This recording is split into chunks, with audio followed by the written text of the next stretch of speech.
Welcome back, everyone. This is episode 151 of the Jiu-Jitsu Dummies podcast. We're brought to you by Black Belt Digital Marketing. Anything you need to build your business on or offline. It's website design, Google Ads, graphic design, printing. We can absolutely help. Check us out at Black Belt Digital Marketing on Instagram or our website, bbdigitalmarketing.com. Request a free review of your online presence today. Bo, you weren't here. I got to say, 150. We hit 150. Yes. Last episode, you weren't around. Fucking so cool, right? It's been 5 years. I mean, we're recording twice a month. We didn't record every week, like in the beginning. It's 150, but most people don't make it past, what, like 10 or 12? I knew this guy before he had teeth. That's how long I've known him.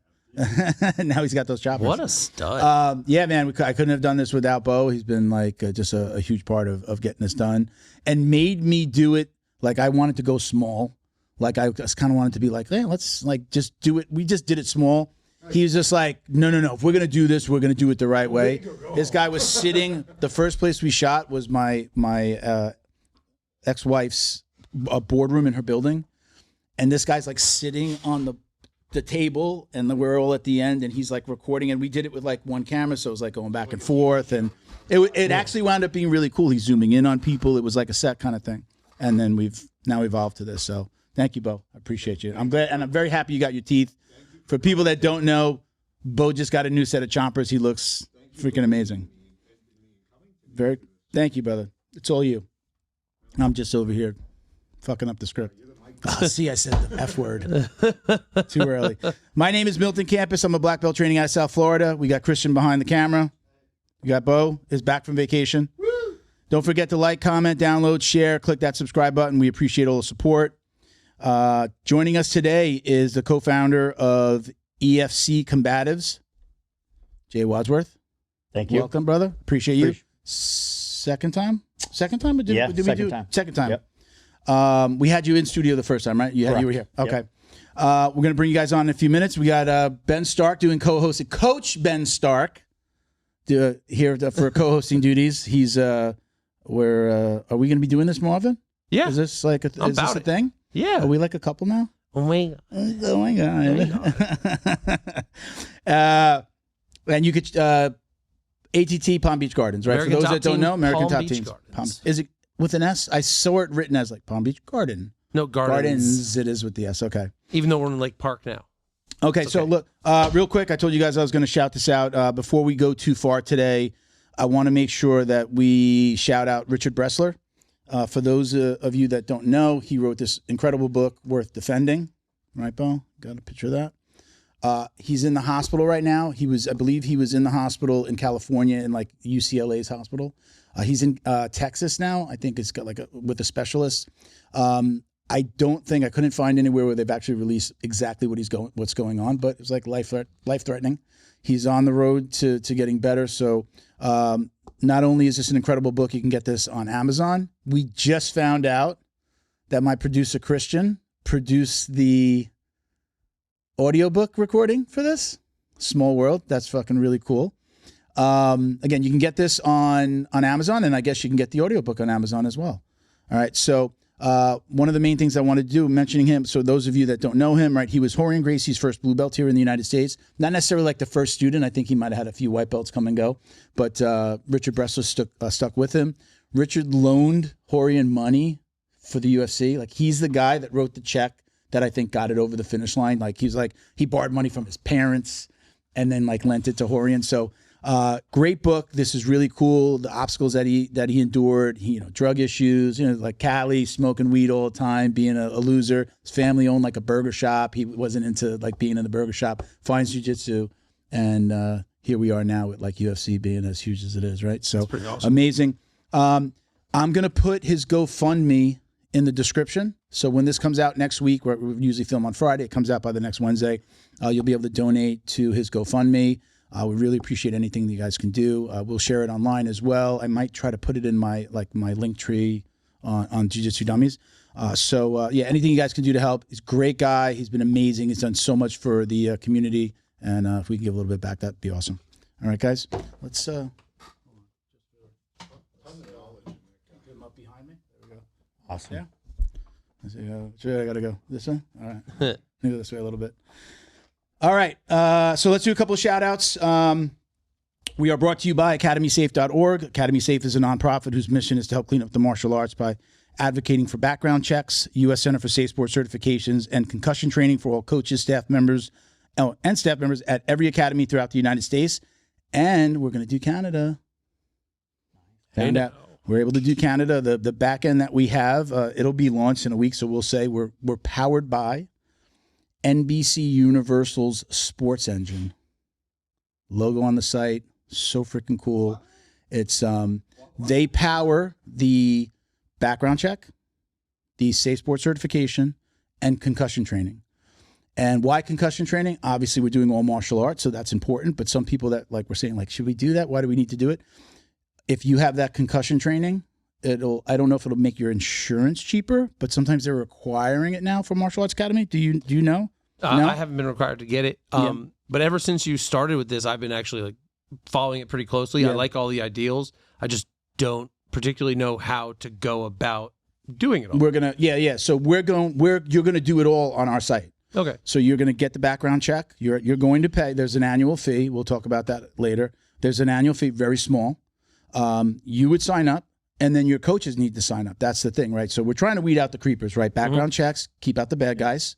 At least help filter out some of the bad guys. We can't say that somebody who hasn't done anything bad won't do something bad, but let's at least make sure we keep the creepers out. So it's background check, concussion training, and safe sport, all through our site, all through the portal. Again, powered by Sports Engine, NBC Sports Engine. So after that, then all of the other line items that we have, like CPR training, first aid training, defibrillator training, right? And getting a defibrillator if you don't have one. We've got a company that'll sell or lease it to you. And they'll get the Red Cross out to do the training and train you on that defibrillator that you've purchased. Right. So that's like 3 or 4 of our line items out of our 8. The first 3, those, we're calling all of the training one line item, the defibrillator itself, and then making sure you have business insurance after what just happened with this $49 million lawsuit with the one that Henner testified in, right? Mm-hmm. That back take he rolled, broke his neck. I don't think you can have a business without insurance. You can't, but you'd be amazed at how many people let it expire and stay open, right? You can. I mean, I get it. Right? People let it expire, let it lapse. So we're going to be a check. We've got a company that we're working with. You can use your regular business insurance, but we've got somebody we can recommend. We've got somebody for the defibrillators. They're going to get you the defibrillator and help you with the safe sport certification. That's at the gym's cost. If you have it already, no big deal. You'll like take a picture of it, take a video, upload it. There's an upload on the site. You'll be able to show us that you've got that. And then Rob from McDojo's involved, right? So lineage checks. He wants to know where you got your black belt from. That's a huge part of what he's done, outing fake black belts and things like that. So we have that as well, and that'll be into beltchecker.com. We're going to kind of start our own version of it. Mm-hmm. At least initially, we'll do like some email checking. I have mentioned it and talked to him about that. I know that's kind of like we can kind of fall back on that if we need to check.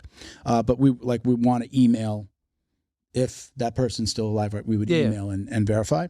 Right, so gym signs up, staff members sign up on underneath them. There's an annual fee for everybody. Under $100 for everybody. It's not very expensive, but the platform will do everything. And anything you don't have, we've got a suggestion on somebody you can use. You can use Google, and then there's an upload for upload your Red Cross certification. Now you've got it done. Upload it. Come back. Log in. Upload it. Done. Right. Line item checked. You have your business insurance. Send us You'll send us that sheet. Upload it. Confirmed. And once you have all those things and all your coaches have taken all their courses, they obviously don't have to have a defibrillator, right? Mm-hmm. So their item checklist is smaller. But once that's done, then we list you on the site as Academy Safe, basically like accredited. And, we're advertising the site. So hopefully we're going to not only help gyms get to a good place, but also advertise and help you get students. So the goal is to, in reality, pop up on the Google search for whatever area, basically saying we subscribe or post that these guys have met all these requirements. Yeah. So yes, you can use Google and go generally anywhere. But if you go to these people, sure. They are first aid, CPR, defibrillator, and background checked. So why risk the other stuff? So I believe, especially with the people that we have involved. So we have a Secret Service agent on the board. We've got Rob from McDojo, huge following, and he's been doing this for over a decade. But you guys also have Milton Campos. And they have me, Yeah. fucking Joe Schmo. We've got a media guy that's is like a reporter by trade. He does PR for some of the academies down here, gets him on the news. I should introduce you. Gets him on the news, John Way Martial Arts, right? Every Chinese New Year's, they got John Way on in the mix with like NBC6 in the mix, stuff like every year. This is the guy that does that. He got us into the Sun Sentinel for the podcast a couple of years ago, right? Roberto Santiago, shout out. He's also on the board. So we've got some heavy hitters, and we're doing some really cool stuff. I probably can say it now. We're supposed to do a tour of the. There's a facility here in West Palm Beach for missing and exploited children. That their office is here. I believe the Secret Service is gonna work on getting us. They do tours. Hopefully we'll be able to record it if I can get Bo in there. But they work very closely, and this resonates with them. Not only Joe Scargill, who's on the board, but the Secret Service. I believe they're involved with things that involve human trafficking and missing and exploited children. So, man, we've got some heavy hitters. We're going to make this happen. The best way that I can explain this for anybody listening and for you guys is, Rob explained it like this, and it was just like, that's a great explanation. When you go to a movie theater, right, it's rated R, PG, PG-13, right? Who does that? A third Who party. does the rating? It's a third party. The Motion Picture Association of America does that, at least right in the United States, maybe even into Canada, right, America. So we want to be that for martial arts, not just jiu-jitsu, for martial arts. So it's not a government. The government they're not exactly. People have been like, is this government intervention? Are you advocate? No. But the Motion Picture Association of America is a private organization. But every movie theater has said, okay, send your movie there, and then they'll give us the rating, and we agree, handshake and a smile to abide by that. There's probably money there to change hands. I don't know the ins and outs, but right, private organization. We want to be that for martial arts. If you've heard me talk about it, I was at Fight Sports when all that stuff happened at an affiliate. It didn't happen in our place, but had to deal with that once. Name change. Let's get away from that. We don't want to be part of that. And then I had a creeper of a coach do some stupid shit, and I was just like, I'm out of here. This is ridiculous, right? So it's just kind of sparked just a little anger in me. Like, I'm gonna move again because somebody can't fucking keep their dick in their pants. Like, really? So there you go. There's all my cursing before the 15 minutes, right? Well, so yeah, there we go. Fucked up our YouTube advertising. We're good now. Yeah. It's been 15 minutes. So just Spark doing that. Look, I feel like we're going to be able to change the game. We've got a lot of people behind us that are like, yes, we'll do this. Now the website, we're beta testing next week. We'll launch by, I think it's the 4th, the first Monday of December. We're launching, and the goal is to kind of go top down, like go to the Gracie Bajas, go to 10th Planet, go to all these places where we can say, hey, look, if you could mandate this, and those people know Rob. Everybody knows Rob. Everybody knows McDojo Life. They might not always know the name behind it, but when they see him and they hear the name, usually they're like, oh, I know McDojo. Oh, Rob, that guy. Yeah, that guy. Yeah, I know him. I see the videos all the time. He knows all these people. And hopefully if we can just resonate with a couple of those academies and it becomes top down, we've got a nice waiting list that started of people that want to sign up. But hopefully if we can get those people at the top to say, this just makes sense and makes my life easier. You're an affiliate. Go through this stuff, and then you'll, whatever other things they have to go through. And even if they wind up not doing it with us, but people start to do this, it makes sense. We've our mission is to help clean up and keep out the creepers. It's not about making money. It's a nonprofit. It's not about making money. Nobody's getting paid. Nobody at the top is getting paid right now. We're all doing this out of our pocket. So it's just about cleaning up. So if we wind up cleaning up the martial arts a little bit, and unfortunately, specifically, I know the jiu-jitsu world. I know how shitty it could be, and how these guys all think that I've got a black belt, and I guess it's like what is that? Narcissistic personalities, right?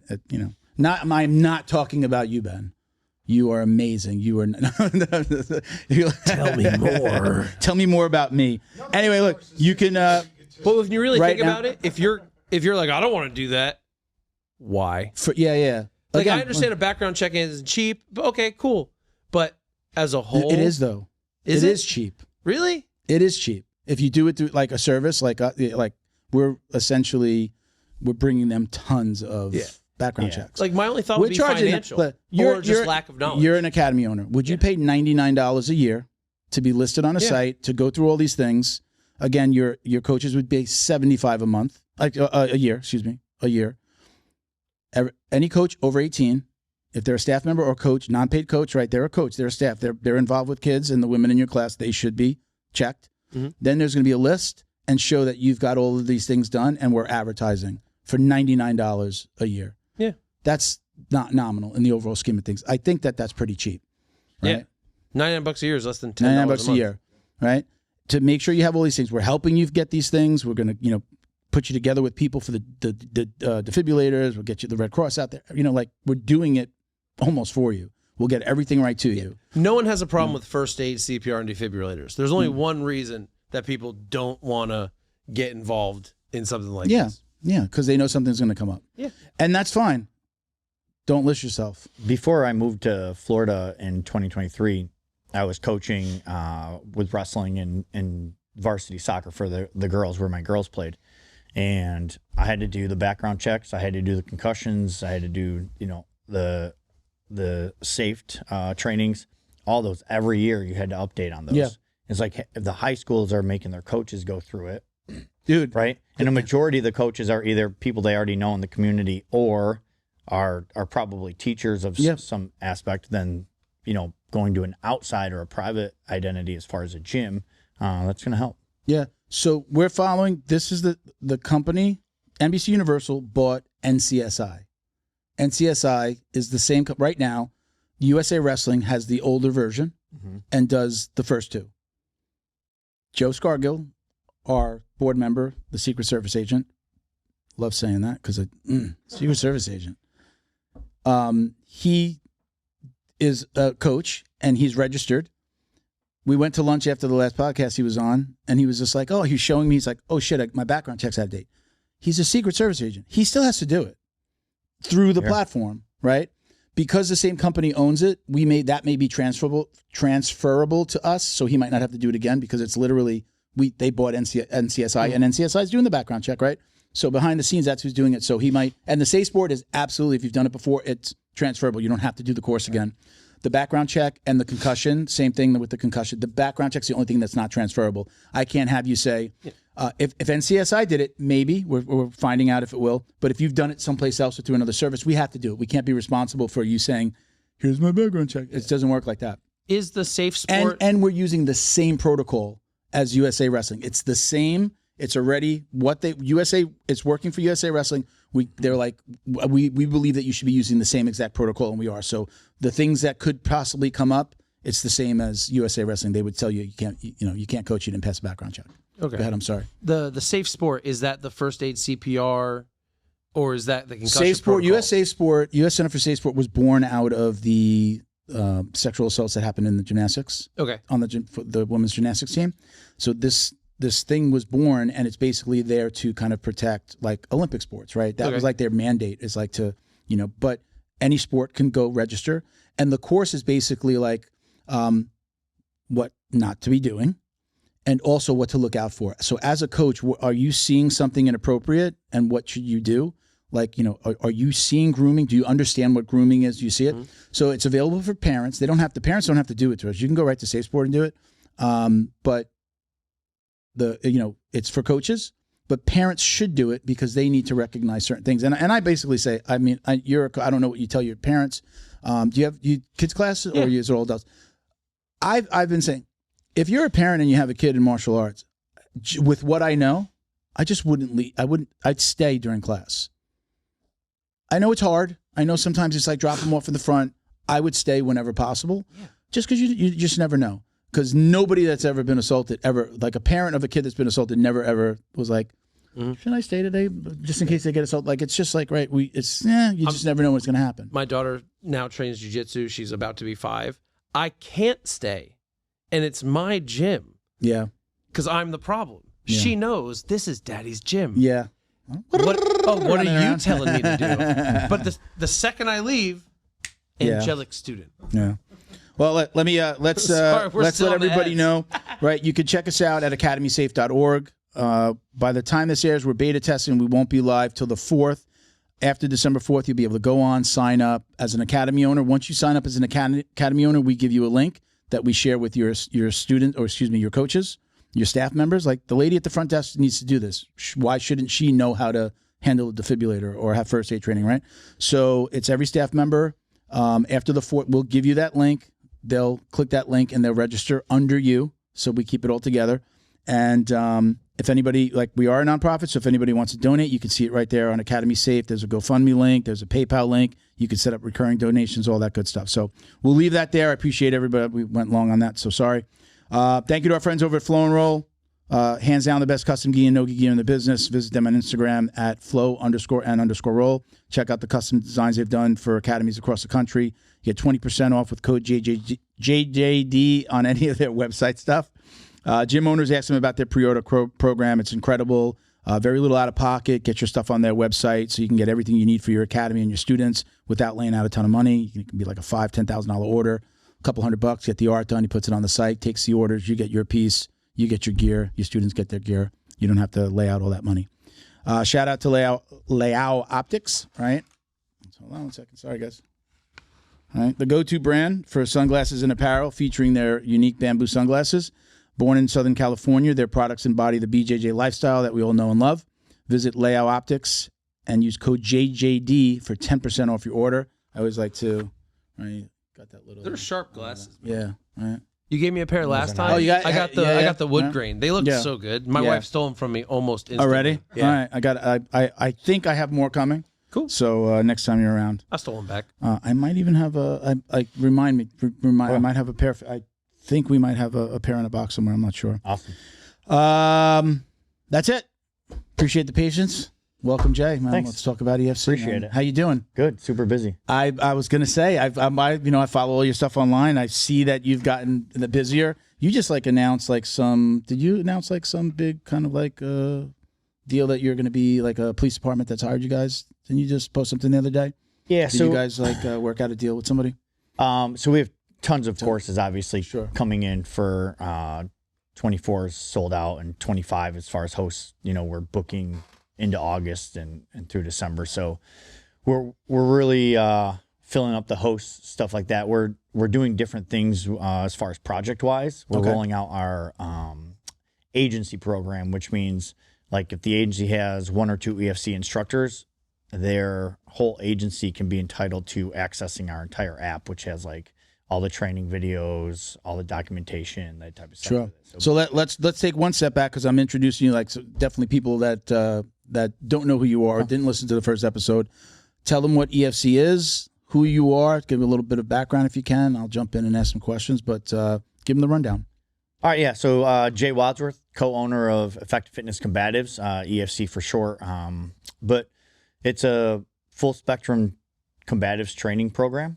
We provide solutions for what we feel like are shortcomings in the law enforcement profession, military, armed security. Sure. And, I kind of developed that over a 22-year career in law enforcement. And I've been a black belt now for 9 years coming up in November.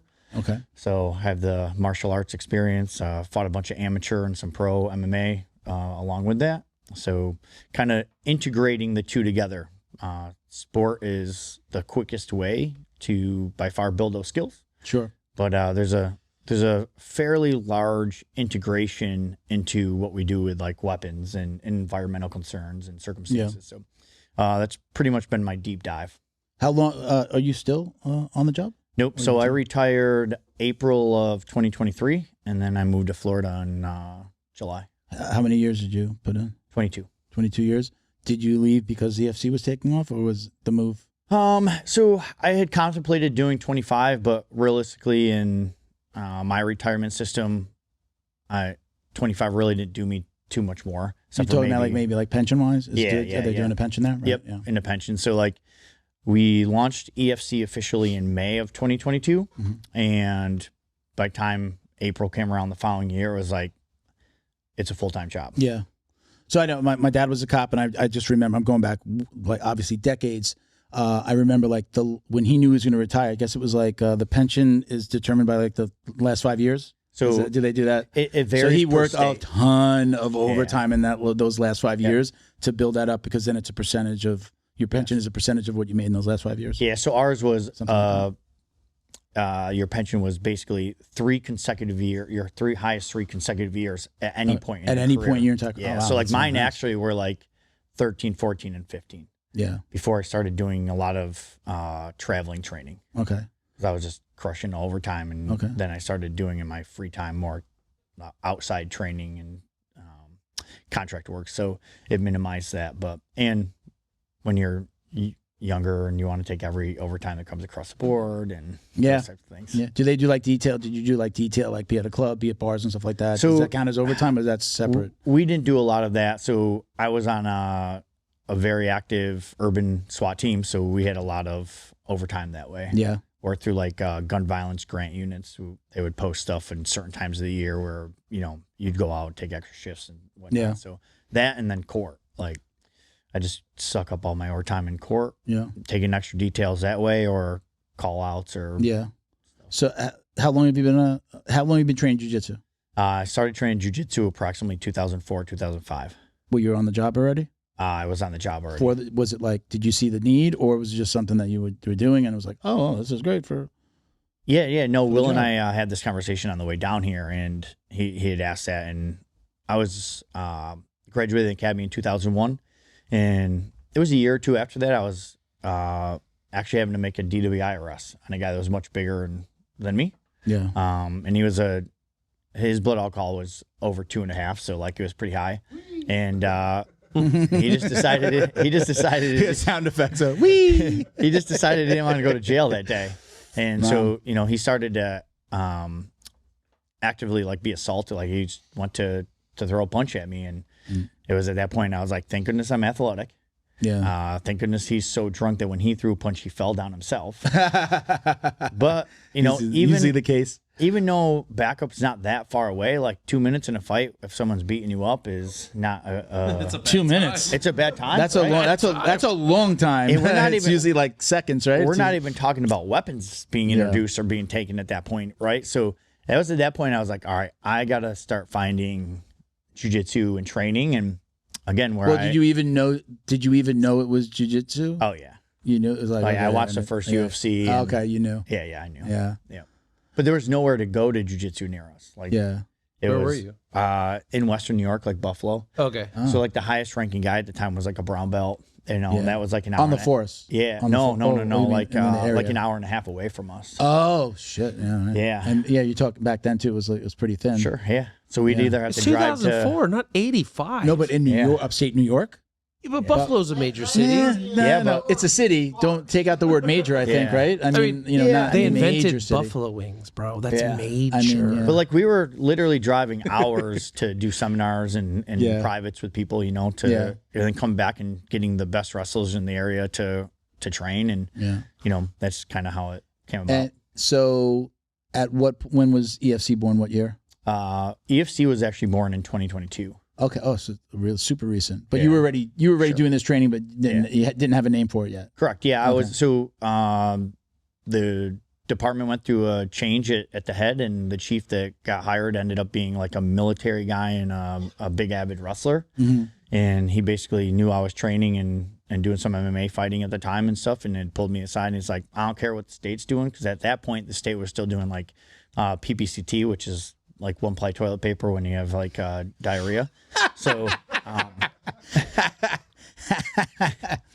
That's the best analogy that I've heard about department training. yeah, and that's what the state mainly was doing at that level, was mostly PPCT type stuff. And he's like, I don't care what the state's doing. We're going to implement training. I want you to come up with a curriculum. I want you to start integrating it. Tell me how we're going to do it, how many times a month or how many times a year we need to train it. And so I started doing my first curriculum build there. Yeah. And it eventually caught on, and I picked up with like a tactical conference, the TAC Ops conferences. And, they run their SWAT courses out of New York, Nashville, DC now, Florida coming in 2025, and started teaching some stuff there, and it just started catching spin, and then the state got a hold of it, and they ended up contacting me, and they contracted me out to build the state program eventually. Yeah.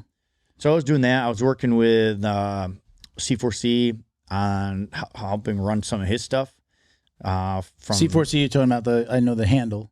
C4C, right? Yep. Yeah. Yep. So I started working with him. We met at a conference, and so I was working with him. It's like C4C operators, right? Yeah, that's Chad's Okay. Instagram. Yep. And so I was working with him from 2016-ish, I think, until right around 2022 when EFC opened, and then I just started my own thing.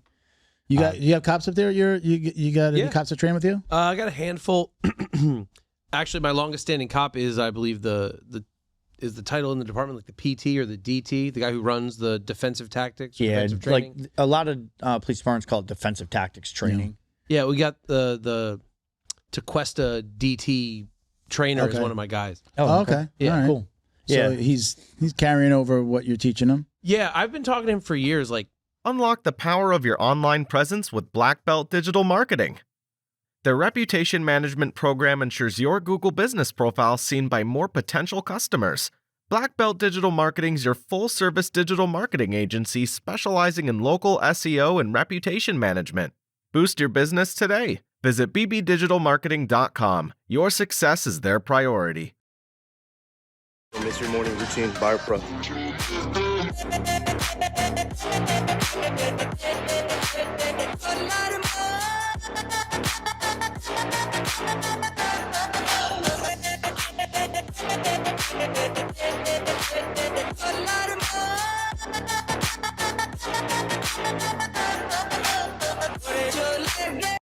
Special thank you to the crew over at Flow and Roll for all their support. Flow and Roll is renowned for their incredible no-gi rash guards, shorts, and leggings. Flow and Roll has quickly become the premier custom apparel provider for academies big and small throughout the United States. Reach out today to discuss your custom order and ask about their incredible pre-order program. You can send an email to flowandroll@gmail.com or visit their Instagram at flow_n_roll and shoot them a direct message. And yes, they can create an awesome custom gi for your academy as well. Visit flowandroll.com to check out their awesome designs, and remember, you'll get 20% off your purchase of t-shirts, rash guards, or gis with code JJD. I've always had an interest in like LEO style training. You know, I went to college. I have a criminal justice degree. My plan was actually to try to go into law enforcement and federal and stuff. And it just, I got pretty good at fighting, so I just did that. So he was just so you know, he was final. What would we say? Like a. I was an alumni. You from were Ultimate Fighter. He was. He tried. He was on tough. Yeah. Like you were getting on. I don't know how to say it. For like you know? 48 seconds. 48 seconds. Let's say that. What season was that? Do you know? I don't know what to talk about. No, I was on 11. Okay. Yeah. A really good buddy of mine who actually went and put himself through an academy to become a cop so he could teach for me, because they told me he couldn't until he became a law enforcement officer. Matt Secor was on the Ultimate Fighter as well. Awesome. And he makes me feel like a white belt when I grapple with him. Yeah, I got a couple of those. I roll with like a lot of guys, and like experiencing that is just not good.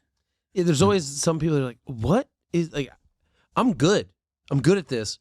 Why do you keep kicking my ass? Yeah. I'm going through that. I changed gyms. You heard the story before. I did change gyms in my town, and for whatever reason, I was usually the bigger guy on the mat at my school. I'm 230, 235 most of the time. I have that problem too. Yeah. So and I was like, I'm like 30 pounds bigger than you. It's funny because it's also like I went to that gym, and now like it's like the writing's on the wall kind of. We didn't have like a lot of higher belts stay, like a lot of white belts. It's always new white belts, but nobody stays. And that I kind of learned over time why people just leave. They kind of get hip to what's going on, and then they leave, what the coach is up to, and then leave. So I was usually like more experienced and a bigger guy. So I go to this new gym, and like my first I went to 2 classes. I went to Monday, Thursday class, and then an open mat on Sunday. These guys are like 250, half my age, in shape. This guy's telling us about the the monkey walk that we saw Conor McGregor do. He's like, oh yeah, my neighbor saw me doing my animal warm-ups in my backyard, and he's like, I didn't even bother explaining what I was doing.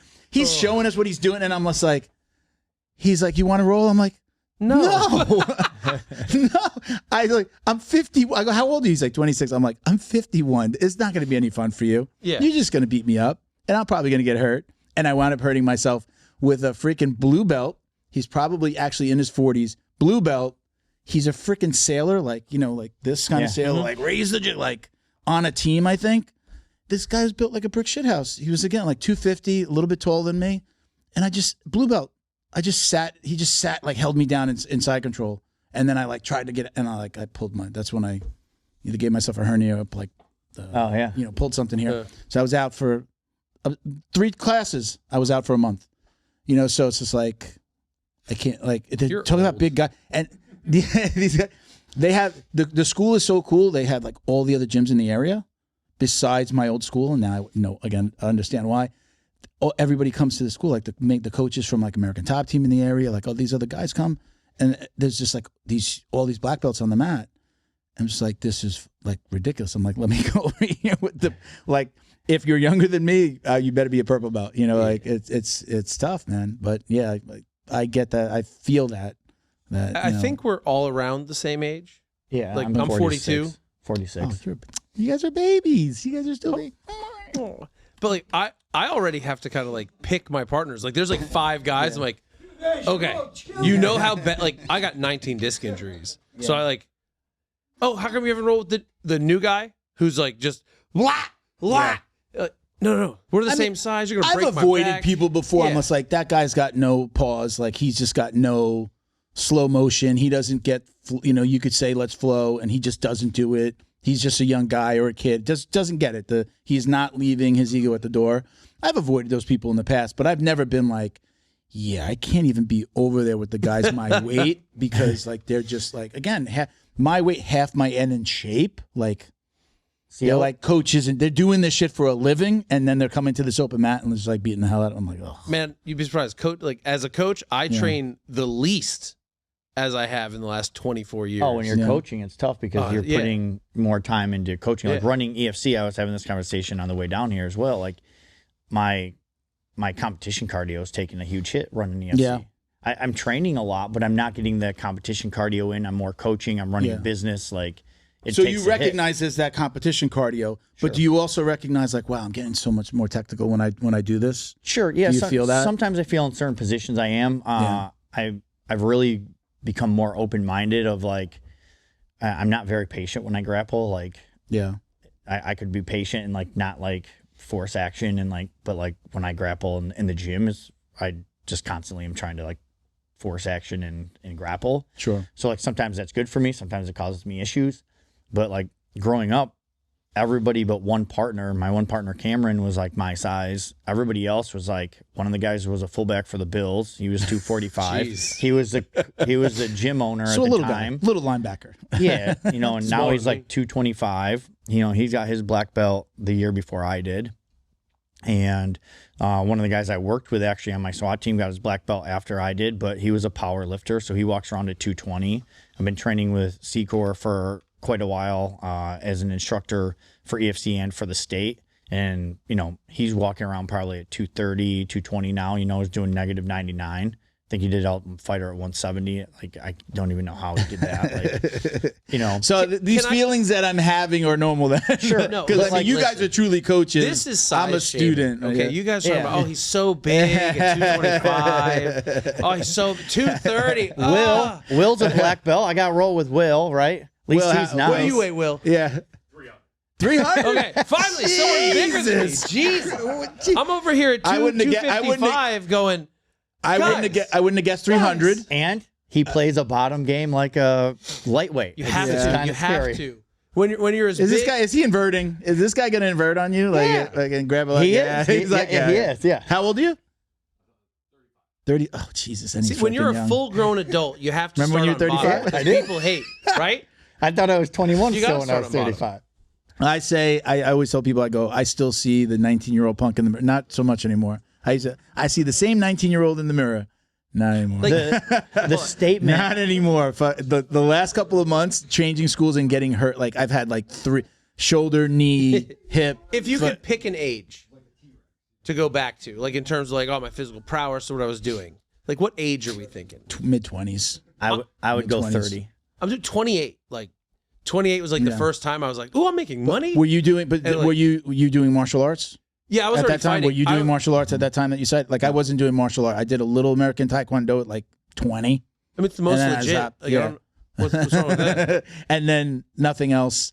and then like self-taught hitting a bag that I'd hang out on a tree in the backyard, like shit like that. Being a man. Yeah. Yeah, I felt like at 30 for me, I was physically like in my prime. I wasn't hurt as, yet. like, Like I was an athlete as a kid. I was a gymnast till I was 16. Like I was good, like soccer. I knew you know, your glutes had bass in I'm them a for a fucking reason. yeah. Man. My lady's jealous of my ass. She's like, I wish I had your ass. Dude, Is that good? it came out this week. My wife's like, the reason she likes me is because I got a big butt. Yeah, Yeah. I get the same thing. I'll tell you off air. I'll tell you off air what I was doing yesterday. It's crazy as it is to talk about this. Like, you know, a lot of people aren't going to say like, yeah, listen, I get my ass kicked by the guy. Like, I think this is good for people to hear. Like, yeah, my old coach, I hate to quote him, but he would say, for every level is another level. Like, where every level is, right? So At least one. right? Yeah. But it's just immediately, right? It doesn't matter. Like watching your coach, have somebody like come in and watch your coach get his ass kicked when he kicks everybody's ass is like, Yeah. yeah. Oh, so you're not Superman. Oh, I thought you were like the S on the chest, right? You're just like, I think we look at our dads, right? You know, I don't know if everybody had their dad growing up, right? Yep. Like you look at your dad, and he's like, my dad was a cop. My dad was a cop. I was a little kid walking around. I had every opportunity to be like, my dad's a cop. You know, when kids like, they'd be like, my dad's going to shoot your dad in the face. Oh, yeah?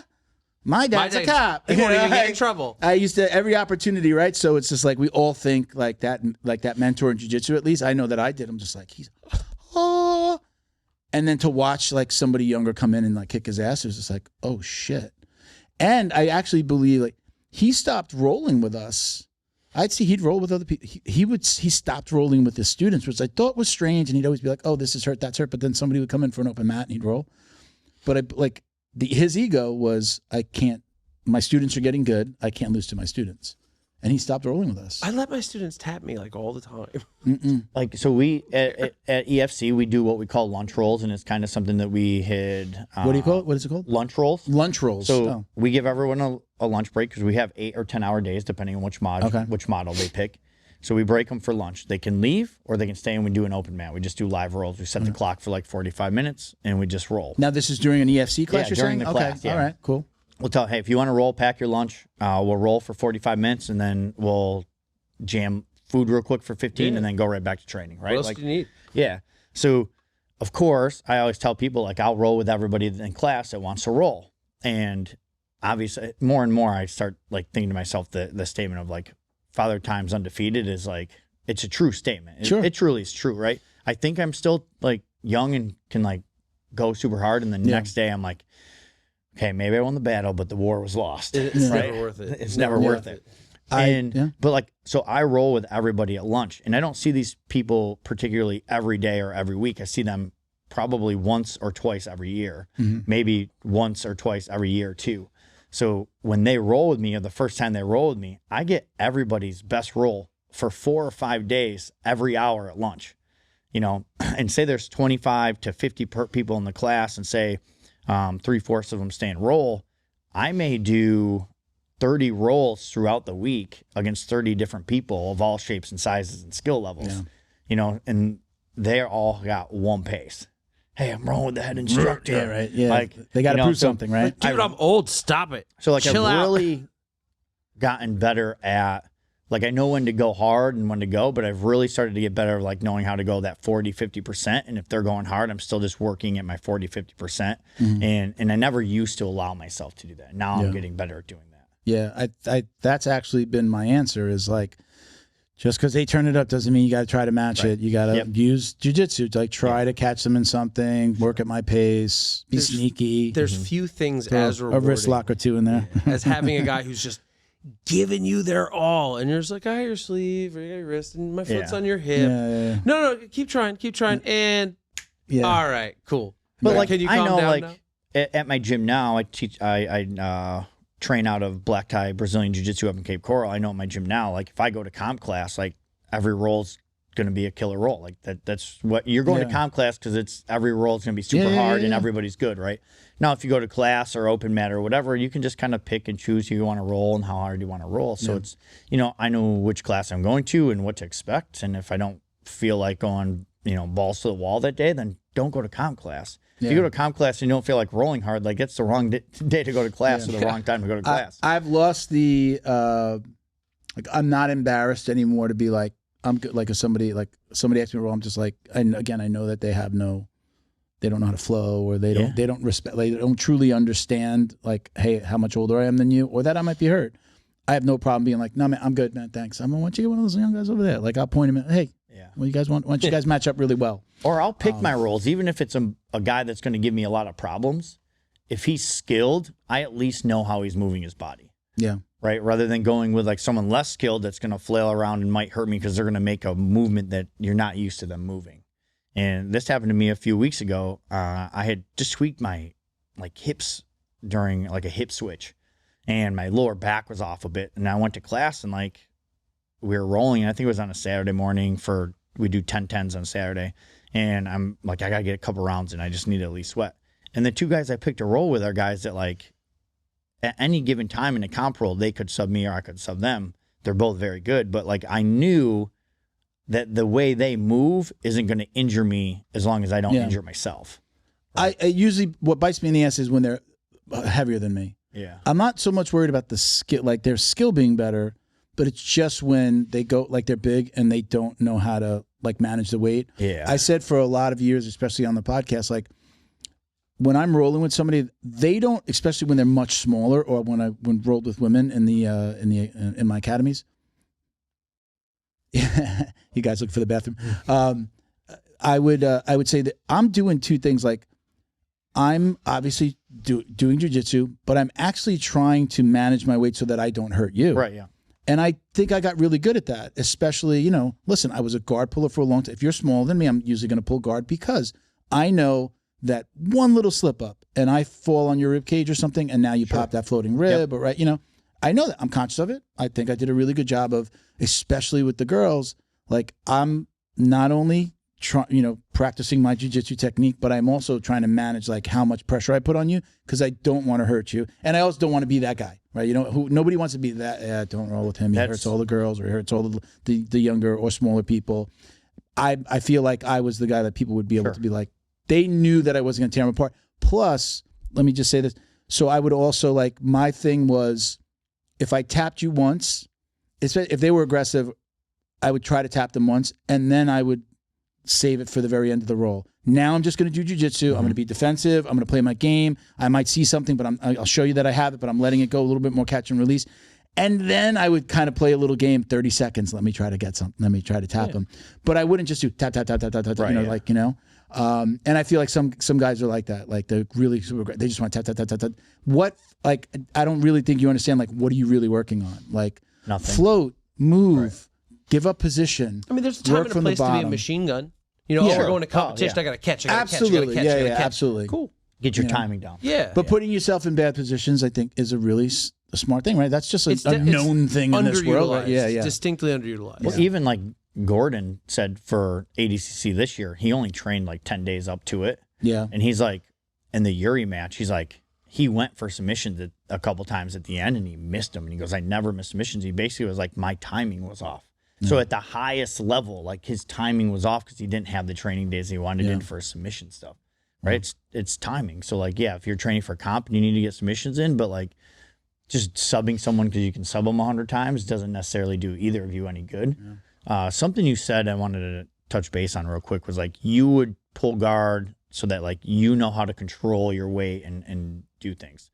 I think in law enforcement, that is why grappling is so important for them to train. And that's why it should realistically, grappling should be made mandatory, right? Some sort of wrestling hybrid with jiu-jitsu, okay? And the reason being is if I can't control my own body, how am I going to control the person's body that I'm kind of controlling? Like, you want me to control another human being, but yet I don't even know how to control my own body. It's almost nearly impossible. It's like we're setting them up for failure if we're not building these skills and getting used to weight management, distribution, and moving in balance, right? Like at the higher levels, if you're knee on belly on me and I am just trying to escape and I never force an off balance on Ben, I'm never escaping because he's just setting up the next counter to his movement. I have to off balance him and then make my move, right? And so like, but that's because I understand that when I'm on the top, I'm controlling my body to the point where like, I don't want to be off balance, because when I'm off balance, that's when I know I'm going to be escaped on or reversed or whatever the position may be. So, do you So have something to add? Yeah, sure. So because I have no, training with police departments and such, I've done some courses here and there, but nothing that's like, structurally for Sure. law enforcement and Yep. stuff. Is the reason that they haven't brought something like this in? Well, obviously it's not because it hasn't had the idea, but we see the cops, they're out of shape, they're big guys, they got bellies. I mean, they come to my gym, some of them, but at least those guys are going, oh, I've noticed this and I need to take advantage of it or do something about it. But how is it that we don't have like mandatory PT? Like, you have to remain a certain level of fitness. My stewardess on Emirates has to have a certain level of fitness, but you don't. Like, I'll say he's got the right answer for now. I'm just going to say I always, like, just as a reminder, I've talked to my dad. There was 23 years on the job. Never outside of the academy was there a time where he had to go and do a physical training test after the academy. Never. 23 years. I think every year he had to certify with his pistol. Sure. Yep. That's it. Once a year, right? Once a year. Yeah. Make sure you can shoot him. But get as fat as you want, and like, nobody's taking you off the street for the most part. West Palm Beach Police Department has like a department open mat, and some of the guys from Jupiter and Quest, and they go down there, and that's cool. But like, shouldn't there be someone like myself or yourself that like, hey man, we have jiu-jitsu Monday, Wednesday, Friday. Have you met Jay? Have you met Jay? That's what he's doing. So the big problem, Ben, is people want true police reform. Okay, if they want true police reform, it's not like cutting people. It's not. The problem is the standard. The standard's very, very low, and unfortunately, like, society doesn't know how low the standard is. Qualify one time on paper, right? You probably have no stress. You probably shot a 70. You still suck at shooting on paper, and then you get in a gunfight. Let's take hands-on. Hands-on is used way more in use of force than than a gun is. Okay, so understanding that we're a very out of shape profession, and it's because there's no such standards. Now, I don't care if you've been on 22 years or if you've been on 1 year. You're doing the same job. At any point, you might have to fight with someone. You might have to get into a gunfight. You might have to protect somebody, so on and so forth. The common, and it's almost done in every state, and probably every state, but I don't want to like be confined to numbers. You go to the academy, you train for 6 to 8 months. You probably get 2 weeks of range, 2 weeks of DT, and that's probably on the high end of things. 2 weeks of building clearing, 2 weeks of vehicle stops. Then when you get out and go to your respective agencies or the agency you went to the academy in, you then maybe go shoot once a year, maybe twice a year. Okay. For the average police officer, that's the case. That's the case. Right. And there's They don't no have mandatory PT range standards. time?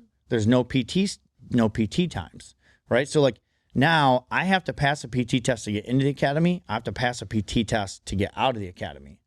Okay. And then I don't have to ever do that for 20 more years. Like Ever. Not even 20 Ever. more years. Ever. So it's like, that's the downfall. You should have to problem. pass a PT test every year. Now, say our department, they couldn't make it mandatory, but what they did is they offered, hey, if you take the PT test and they give you dates in September and October, then I think it's $750 now, but back when I was there, it was $500. So you go do a 1.5 mile run, some push-ups and sit-ups, and you make $500. I'm like, sweet, that goes towards Christmas gifts. Can I do that? That's my workout for the day. Yeah. When we first rolled that out, I think maybe like 10 people passed it and only like 12 or 15 people even showed up. Now I think it's gotten better because the culture of that department's changed and more people are training and more people are staying active and fit and a lot more people take advantage of it. And that's up to $750, but that's volunteer status. They're volunteering to go do that. They're not mandatory, but hey, you're a professional that at any point might have to sprint to save a kid in the school, that may have to sprint to save your partner, and you're not mandated to be fit. You're not mandated to be fit, okay? So that's the first. Obviously, fitness is the foundation of everything. They don't do anything for stress inoculation, stuff like that. 'Cause, like, I was a bouncer, I was a barback, I was a fighter. You must be new here. Like, I really haven't gotten the chance to sit down with someone in your field outside of like one of the cops I trained. Right. Yeah. And they're not trying to talk about work when they're hanging Right, out. yeah, yeah. It's So like the gym asking is- an accountant to look at your The gym is, Can you look at my is taxes? where they're freeing, right? Their mindset's being free, and they're going there basically because that's like jiu-jitsu. We were talking about on the way down here. Stress relief, It's like it's your stress relief. It's like your therapy, right? Yeah. And the other good thing about like these grappling gyms and things that are so important for police officers is every gym you go to, there's all walks of life in there. Mm-hmm. There's super poor people. There's super rich people. There's uneducated people. There's and you wouldn't educated know. people. You don't know really unless you see somebody pull up in their car. And you don't even care. You don't know. Maybe. You don't even think about it. But nobody cares. Yeah. Nobody's thinking. So now you're getting used to all these different cultures, and when you go out on the street, now you understand. You have some sort of life experience and context with people outside of your circle, right? So it's like that's another benefit it does. Yeah. But again, there's statistics we can put out all day long that is, hey, police use force. They have to use physical force less than it's like 0.001% of, I'd say all police contacts in the United States. It's like 0.001% or something. It's very low. Okay, don't quote me on the exact numbers, but it's way under a half a point. Okay, if we're on like out of 100. So now if we're talking about what kind of force we're using, so already cops use force so minimal in the amount of contacts, okay? But now when they do use force, I'll just quote like roundabout numbers of like, let's say NYPD's Q1 from 2023, okay? It was like Q1, they were 8 times they had to use their handgun, okay, in Q1. Obviously, that's going to be at the high end because it's the largest city in the country. And they have 33,000 officers. But eight times they had to use their handgun. It was like 300 and some times they used their taser. Let's say like baton and canines were in the low teens. You're saying department-wide? Department-wide. Okay. And then it was like 1,700 hands-on. Right? So there's no argument of when cops use force what we're using. It's hands-on skills. Yeah. Everyone wants to be dependent on their belt because they have no hands-on skills. Yeah. Batman is the coolest superhero, though. Correct, it is. But jiu-jitsu, and when I say jiu-jitsu, I like to use grappling because I feel like jiu-jitsu is here, wrestling is here, and now that we have this hybrid of grappling, all mixing it together and like, so it's like grappling fundamentals, right? And it's like, if we grapple, we have a skill set in grappling, now we're solving these higher percentage use of forces with fairly ease and staying in the use of force, right? Mm-hmm. We're not having to bash a guy's face in and bounce him off the thing because we're not being ineffective. You just do it because you love it. Yeah. And we'll watch, like I'll watch these videos and they are hard to watch and I get it. And like, sometimes I look at these videos and I'm like, this looks terrible. But when you judge like off of Graham v. Connor and you're looking at it like, okay, this guy isn't actually overusing force.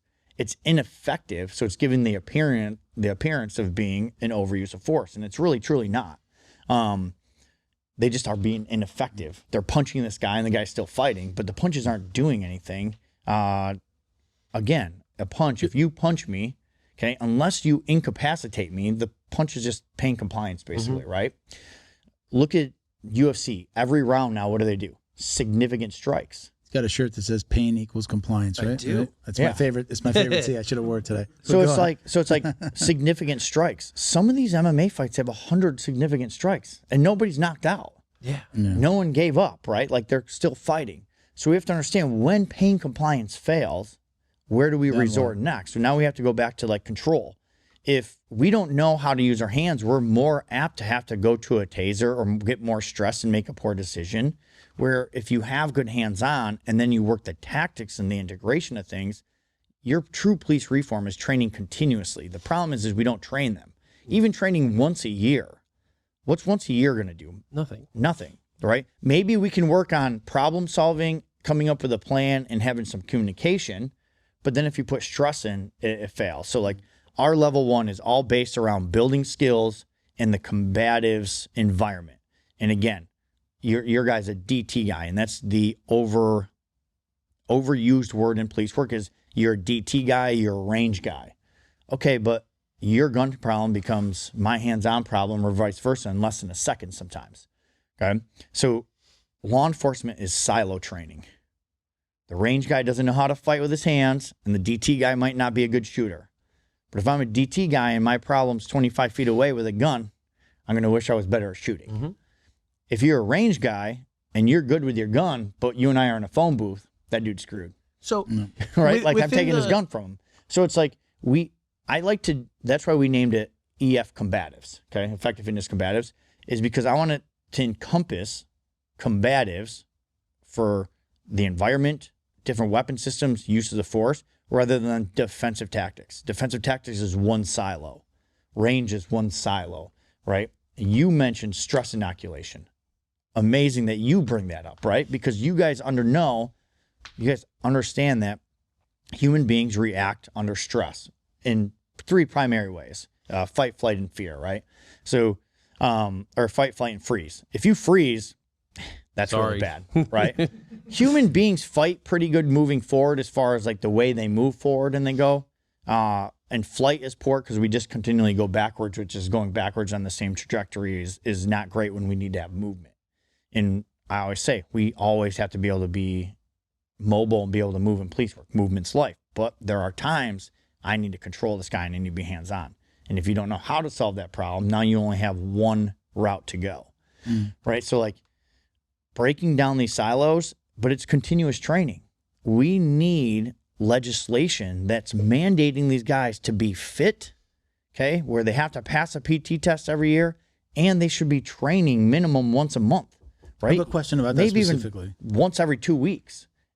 So what do these guys, the overweight guys, the out of shape guys, is it like high school for you guys where it's just like these guys are getting shamed or realize like, you know, I'm being legit, right? I mean, there's got to be like All right.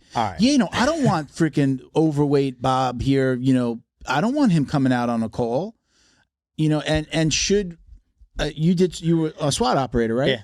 So, I mean, everything is different for you, right? There's more gun training, there's more range, there's more physical fitness, right? I Like mean, you got, the fat guy with the belly over the belt isn't on the SWAT team, is never going to get on the SWAT team, correct? Sure, depending on, so like, Do they just do more departments need to adopt what these SWAT operators do? I mean, I follow some of these guys, and I know a lot of them are jiu-jitsu guys. Right? Yeah, and I think is that is that a more simple jump than trying to get them to like, again, jiu-jitsu or defensive tactics, what you're calling grappling, like really introducing I believe in introducing the grappling, but is that the shorter jump to like, hey guys, everybody should be like in the shape of a SWAT operator from shooting to hands-on? So again, I have the, and I want to know about the shaming of the fat guys. I have the ability. Well, it obviously happens. It's happening right now. He laughed. but listen, it's not just that. It's you got guys that are twigs that can't do anything. Okay, like the other side. I mean, they're not full-grown adults. Will, how tall are you, Will?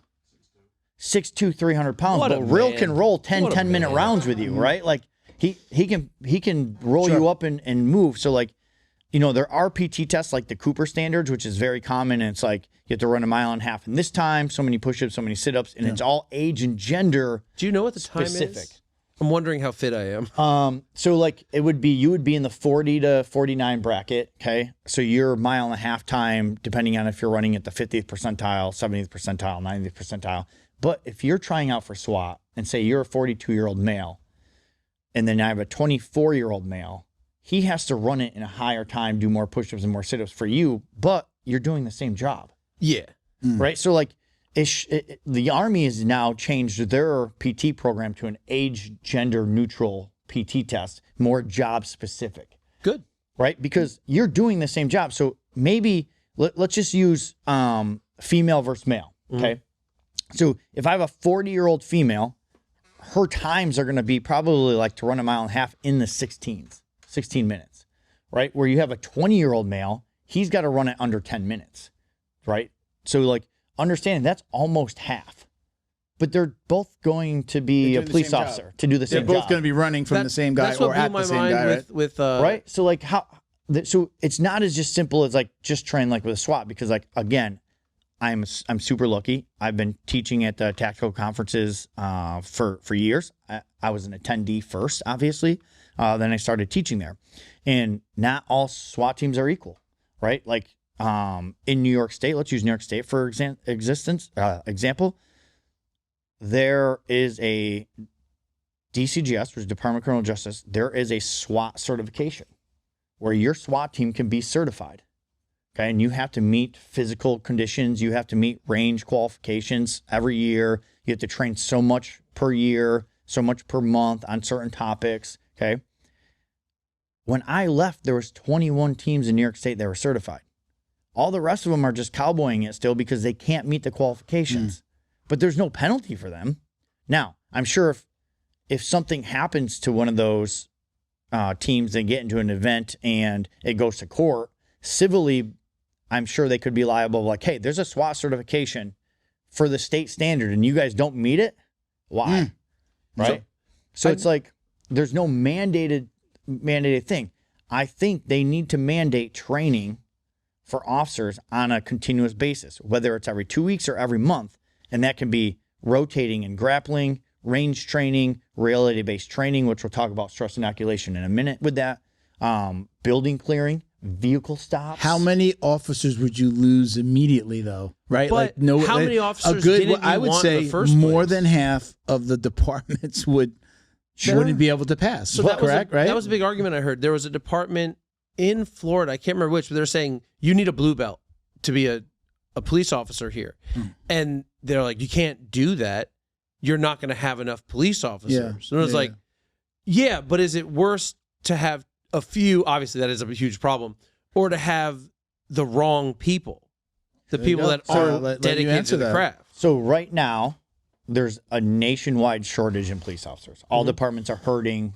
This really... They've been getting a lot of bad press. recently. Why does nobody want to become a cop 2020 put this into light, right? The 2020 year put this into light. We live in a glass house more than ever. And you know what? That's fine. We should be professional. We should be accountable for our actions. We should be, right? But you want police officers to be perfect, like they're trained robots.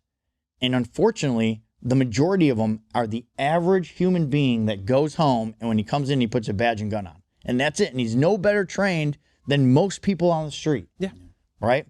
So now I have two untrained people fighting and we have weapons involved. Like, of course it's going to be a disaster all the time because they're going to be scared. Yeah. Right? You're fighting with someone. They're human. And it's not like the ref's going to stop the fight. Like, it could end up in a shooting. It could end up with me getting shot or them getting shot. So they have this stress. Right? And we don't train to that stress either, right? Training over and over again brings stress down, right? And that's why that's our level 2. So that's where we really vary in company. Like, so EFC, we don't have like an advanced 1 and advanced 2, like 2 just more advanced techniques or more skill. No, I want you to be so good at the fundamentals of level 1, so good at the fundamentals over and over again that you're going to be able to do your job. If you're so good with these simple skills, the majority of these skills and positions, you're going to be a competent police officer. Okay. Do that over and over again. Don't worry about like saying like, hey, at blue belt, I have to know 5 sweeps. At purple belt, I need to know 8 sweeps and I need to know 3 more open sweeps. No, because it's not that complicated on the street as far as technique. It's what are the basics of positioning, right?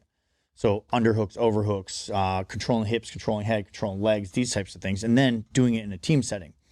So our level 2 is all about bringing and developing stress drills in to where they have to start to learn how to be a coach for that. They have to build those drills. They have to be able to build the role player for those drills. They have to run safety on that drill. They have to understand how to coach that drill. And we call them box drills. Basically, box drills is kind of taken from the military. They did all the money and research on what they call black hood drills for like BUDS training in the SEALs. And that was like, they put these black hoods over the SEALs and they pop them up. And then you don't even know what scenarios. You just have to react to what's in front of you. And now that could be a guy asking for directions. That could be a dude with a gun pointed at you. That could be a dude running, trying to stab you. Right? So now you have to react immediately and you have to observe and decide what you're going to do and act right away. Right? Under stress. But the more you do those things, the better you handle them. Human behavior is super simple. We're not complicated people, okay? If you watch resisting arrest videos, you could probably pick out the same 5 things that the bad guys do every single time. That's it. 5 things that they do every time. Okay, so let's find 2 or 3 routes to defeat these 5 things every time and just be really good at those. It sounds like so much common sense. So with that being said, can you comment on this safe wrap system from if you'd like to? So I don't want to get into it a ton because like I don't want to get sued. I don't want to like go down that. I personally haven't gone through the course, right? So to do it justice, I don't want to. I have friends that have. I had conversations on it with people that were in it not too long ago, as of Wednesday. Here's the thing. We have been teaching since I built the curriculum in 2009, high-low control and team tactics. You're high, I'm low when we're defending him. Right? Which is the essence of the safe wrap system. One guy at the top, one guy on the legs. Everything is conceptual of if I want to put the officers in the best place position, like to control them, I need to control high and low. So Taser has been out for centuries. They have all the research. And if you want NMI, which is neuromuscular incapacitation, and you want it just to not be pain compliance, if you shoot the 2 probes right next to each other, that's only going to be pain compliance. The rest of my body moves, I'm good. Most people fall down because they're not strong with pain. But you'll see dudes like fight through the taser and rip it off. And that's because both probes are above the belt line or both probes are below the belt line. Okay. So to get the best neuromuscular incapacitation, we want the probes to split the belt line. Okay. On the front, you want to obviously try to stay chest line or below, or on the back, you have much bigger areas. This is going to change my sex life. Yeah. But so if we take that concept, why do we want that? Because when the probe spread is longer, we're controlling more parts of the body. Okay. Well, So the electricity has to transfer between contact correct. points. Yes. And so when we're controlling someone, we're going to control high and we're going to control low. Now, we have multiple options that we give them of how to control high and how to control low. Okay. Certain systems are just saying this is the one position that we want them to do, and they're talking about it for certain lateral positions versus prone. Now, okay, we teach prone restraint, we teach lateral restraint. The biggest thing we teach is when we're prone restraint, once they're in custody, then we're working to get them searched and moving them to lateral restraint because it benefits us in so many other ways. Okay, not for what the narrative is of positional asphyxia and all of that stuff. Okay. We're avoiding saying they're breathing because depending on what medical paper you look at, there's some that show you breathe less laying on your side with weight than if you do stomach down with weight on you. Okay. So like we're not the doctors here. Okay. We'll let the doctors fight that. But we just know that putting them from prone restraint once they're in custody, once they're cuffed. Okay. If I take him into custody, I'm responsible for the guy. Now, if he's prone, I can't assess most of his vital areas, and I certainly can't search half of his body. So I don't like keeping him in prone restraint if I don't need to once he's cuffed. I'm going to move him lateral because I can finish searching the rest of his body. I can still restrain him with different techniques that we use, and I can assess the majority of his vital areas. So that's why we teach moving him lateral once we're cuffed. But having one, here's the problem. Always and never in the law enforcement profession is usually bad. If you say you always have to do this, you can never do that. There's too many variables, too many circumstances. So off topic, your primary client base at EFC, is this, do you train civilians? Do you only do law enforcement? Do you do military? I would say by far and away, our largest client is the law enforcement profession. We're getting a ton of armed security and hospital security coming in now to our courses. We do have some military guys, and we've done strict just private military courses as well. We just did one down in Fort Knox. But I would say law enforcement is our primary client. Okay. We have what we call like an EFC certified academy. Okay. And basically what that is the gym owner or the instructor that wants to run like the EFC curriculum for his cops that come in, his individual, whatever, can kind of see the difference between sport and the integration, right? There's not a ton. Skill-wise, he's got all the skills to do whatever he wants, but what do they run? And then they're certified underneath us to be able to teach that curriculum, right? Because we realize that a lot of the departments don't have the resources in-house to do high level training as far as grappling and integration, they might not have any purple, brown, or black belts in the gym. So if they don't have that, where are they getting it from? Well, hey, how about you vet these community gyms and be like, okay, there's models out there where the department will pay this gym so much a year to let all their members train there, right? And they train mainly in the sport, but some of them want like strict combatives classes or strict whatever. So then that's where that certified academy program comes in, right? So there are models coming out there. You mentioned Jupiter and a couple other departments down here that train a lot, and they have a lot of people that train with them.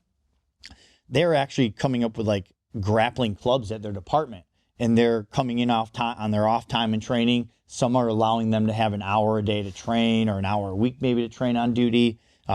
Grand Rapids Police Department, where we work really closely with, they've built a grappling club. They're all EFC now. He did a layout of 2023 uses of force, and where like most likely they probably would have had to shoot 3 people that had guns on them that they were fighting with, that they didn't end up doing it because we talked about stapling arms and pinning it and separation concepts, and they ended up taking them into custody, right? So all these things, now they have their own grappling club, so they go in and they grapple and they do sport jiu-jitsu and they do wrestling, but then they can also integrate in positional differences with weapons one day a week or whatever they want to do. I would love to see. You just made the marketing. My marketing mind goes off, and when I don't know if you do. I follow you, and I don't know that if you've done this. I know that some have. Maybe you're mixed in. Actually having recording officer in a chair, just recording him talking about a story where he used what you've taught him. That would be super powerful on getting. Do you do that? So there's content that's in the editing form of that. Okay. And that would be amazing. Probably by the first of the year. Because it leads me to this question. I was looking at this. I'm like, wait a minute. We had this question. So is it Dan J. Seegers? Again, you'll use the X. Do you know who this person is? Because he went through your program. Okay, so I'm sure I know the name. Just putting faces and names with. I taught over 1,000 officers last year, so it's tough, you know. I've gotten certified through FC. I'm sorry. I've gotten certified through EFC, and I've recently been assigned in the academy as an instructor. The problem I have is dealing with old heads, the brass, he says, Krav Maga, etc., who do not want to implement your curriculum into the DT program. How could I persuade them to implement it without becoming too overzealous? Do it on them. Great. It's a great question. I get this question all the time. And here's the thing. I did it the wrong way in 2009. It took me to about 2011 or 12 to realize how to trick them into learning jiu-jitsu or grappling, okay? If I go to a class, and I've been doing this now, raise your hand if you've ever been put on your back in the street to a whole room of cops. Maybe one person. So if we come in our first in-service training of trying to get you guys to see what the importance of grappling is, I start everyone on their back, like top guard or open guard position. They're like, oh, I've never been here before. So now we go back to the adult learning process, right? Yeah. How do adults learn? Experiences, problem solving, those types of things. They haven't experienced that yet, especially the bigger guys. Oh, so no, it needs to be standing, like put them in a standing position. Somebody fighting, right? Or it can be like, hey, how many people in here have had to take a suspect down? Everybody raise their hand. How many people here fought with someone on the ground and had an issue getting their hands behind their back right away? Everybody raises their hand. So now let's just start with training one-man control on top, and then adding in a second and third guy and giving them disciplined places to go so that we're not fighting each other, right? So I started doing it that way. Then Change they're the like, game.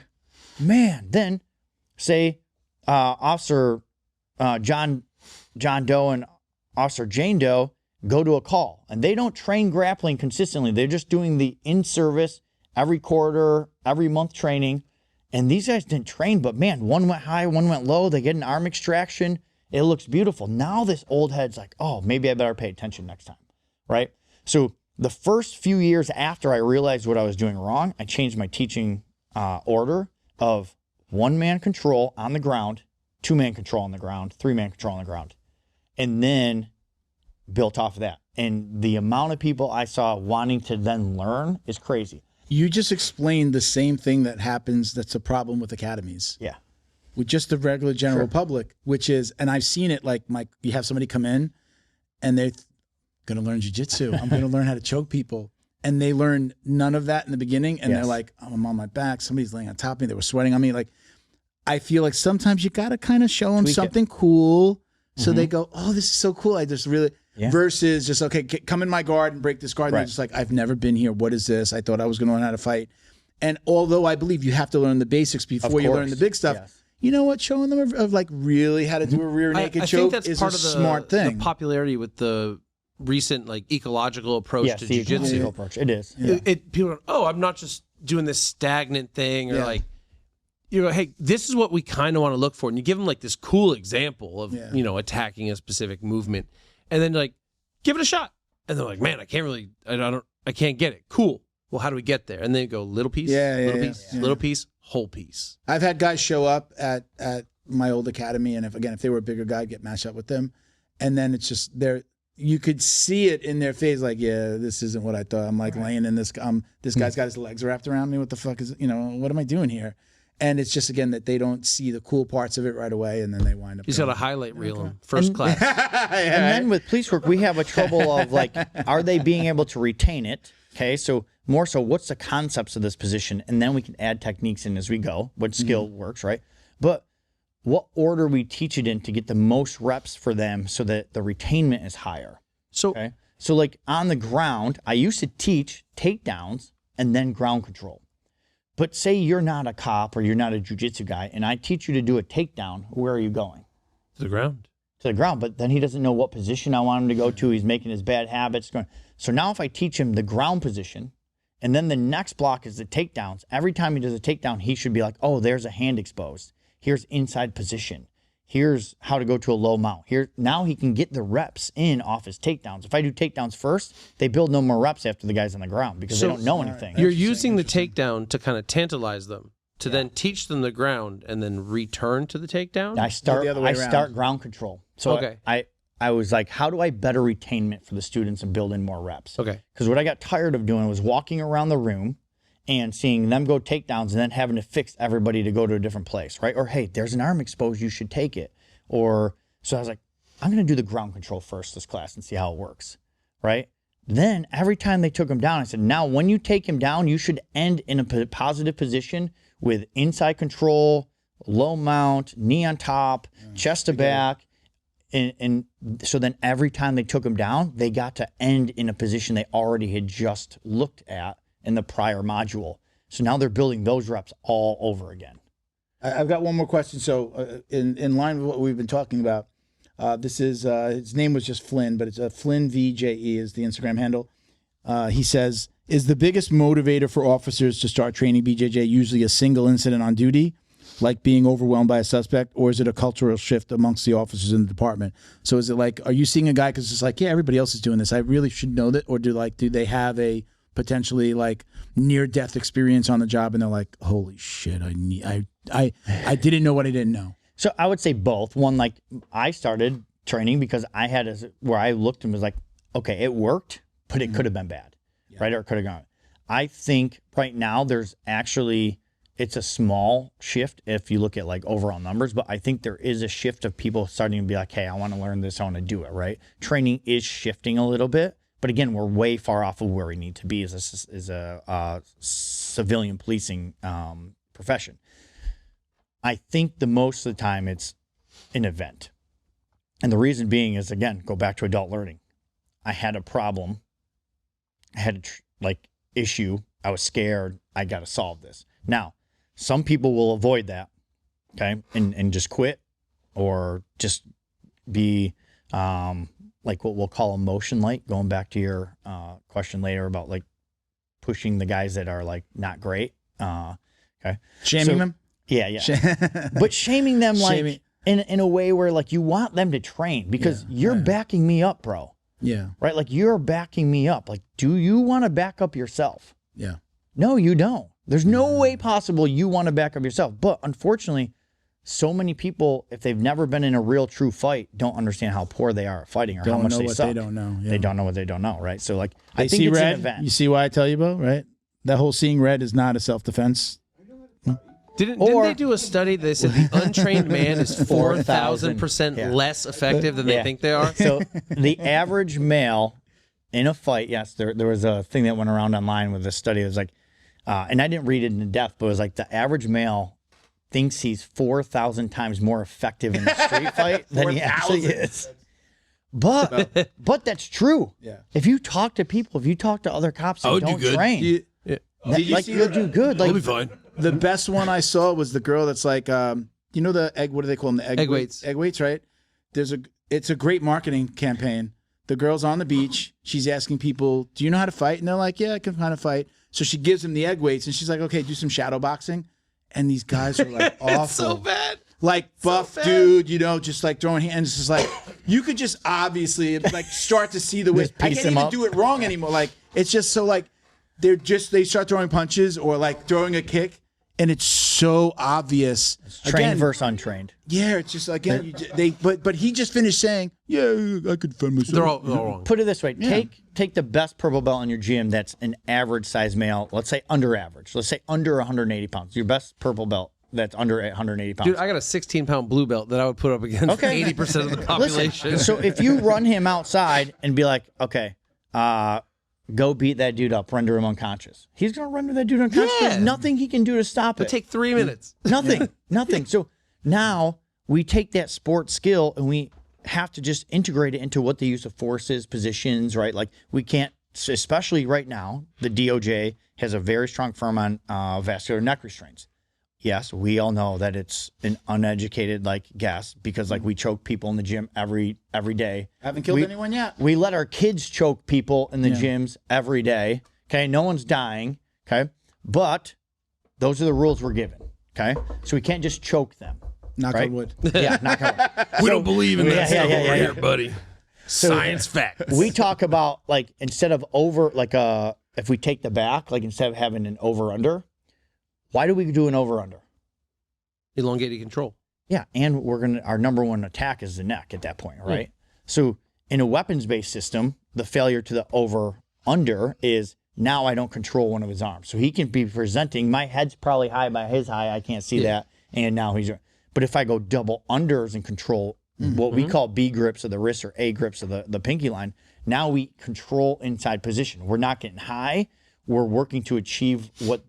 Which in a competition, but we would probably never do, right? We would never do that. I do it as a ride. It might be a stalling tactic, or I'm just gonna. But in wrestling, they do a lot of wrist rides while. because they can't choke in wrestling, and they're looking to turn them. Okay, You know, so they I do a will lot say, of wrestling rides. my first right? ever wrestling match in high school, I was mounted guillotined. Hard. Oh yeah, I mean, there's guillotines in wrestling, realistically, right? I was being straight. I tapped in my first wrestling match. Really? Yeah, and then I got off the mat, and the coach is like, "The hell's all that bullshit?" And I'm like, "He was choking the hell out of me," and he's like, "You got pinned." And I'm like, "I thought you were allowed to choke." Yeah, we're working a project. Actually, that's what these guys are with me today. Is because from here we're going over to a larger named gym company, and we're going to be working with them about integrating the curriculum in for combatives for people that are armed, whether it's concealed carry or open carry, security, police, military, but also a gen pop unarmed response to things. So obviously all our content that we have is a majority of it is armed responses. Okay. Now we know that we have to have control. We have to have certain things in position before we just go pulling out our weapons, because they can be taken just as easy if from the bad guys we can take them. So we're going to be videotaping a bunch of gen pop stuff for, hey, how do we solve these issues if we're unarmed? Right. So that's kind of the next project. The two takeaways that I had, was his name Will? Yeah, Will. So the two takeaways I have from this episode are, don't roll with Will. Yeah, don't roll with Will. And I'm very interested in finding more about your sex life. with the taser, yeah. and why you said that. And your wife is here. So I am going to ask her. Listen, you know what? We did start a little late. It's an hour and a half. We're already at almost 2:00. I know you got to get out of here. So we'll wrap it up. I appreciate you coming on. Unlock the power of your online presence with Black Belt Digital Marketing. Their reputation management program ensures your Google business profile seen by more potential customers. Black Belt Digital Marketing is your full-service digital marketing agency specializing in local SEO and reputation management. Boost your business today. Visit bbdigitalmarketing.com. Your success is their priority. Special thank you to the crew over at Flow and Roll for all their support. Flow and Roll is renowned for their incredible no-gi rash guards, shorts, and leggings. Flow and Roll has quickly become the premier custom apparel provider for academies big and small throughout the United States. Reach out today to discuss your custom order and ask about their incredible pre-order program. You can send an email to flowandroll@gmail.com or visit their Instagram at flow_n_roll and shoot them a direct message. And yes, they can create an awesome custom gi for your academy as well.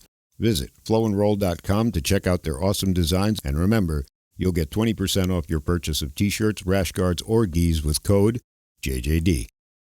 Thank you. Want to give everybody your handles, shout outs. This is your time to go ahead, tell everybody where to find you and Yeah, so the company's Effective Fitness Combatives. Most of our Instagram, Facebook, and YouTube handles are EF Combatives. It's either going to be Effective Fitness Combatives all spelled out or EF Combatives. Instagram's our largest one right now. My personal Instagram page is WADSBJJ. And, we put out a lot of free content as well. Like we're constantly putting out solutions for things, breaking down body cam footage, weapon attacks. How can we make these positions better? And realistically, it's the solutions for everybody, both sides of the coin, right? Like if we want to de-escalate things and verbal fails, the next good form of de-escalation is good control tactics or better tactics, right? Those save lives as well. It's not just the verbal aspect of things. So, yeah, I appreciate you guys having me on, man. Thank you. Bo, thank you for I'm not Bo. Ben. Ben, thank you for co-hosting today. It's I my appreciate pleasure. it. Go ahead and give them, tell everybody where they can find you, and hopefully we have you back again pretty soon. Definitely. So let's get started here, guys. I got a lot to cover. First and foremost, if you are a kickboxer, a competitor, you're looking to get back into it or get started in it, we are holding an IKF Point Muay Thai and Kickboxing tournament November 9th in Palm Beach Gardens at the Palm Beach Gardens Moose Lodge. So by all means, please come check it out. You can find Florida IKF on Instagram. You can find me on Instagram, MMA Coach Ben.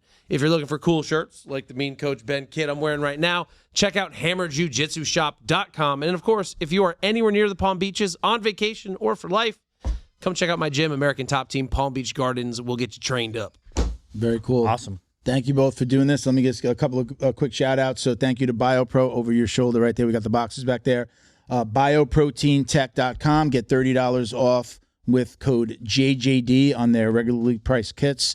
The BJJ box is working with us again, not only here, but on Academy Safe. Check them out at thebjjbox.com and get 20% off your first order with code JJD20. And they did go quarterly, so they're not monthly anymore. It's a quarterly box. You can check us out just pretty much everywhere at Jiu-Jitsu Dummies or Jiu-Jitsu Dummies Podcast. Just search it. You'll find us. My personal IG is Uncle Milty BJJ. And that's it, man. I appreciate everybody. Thank you again for doing this, man. I know I feel like I was so used to going 2 hours. I'm like, that was so short. It's like an hour and a half, and that's like way bigger than most podcasts, or way longer. But thank you, everybody, for watching and listening. Peace, love, Jiu-Jitsu. Us. Gotta do the us.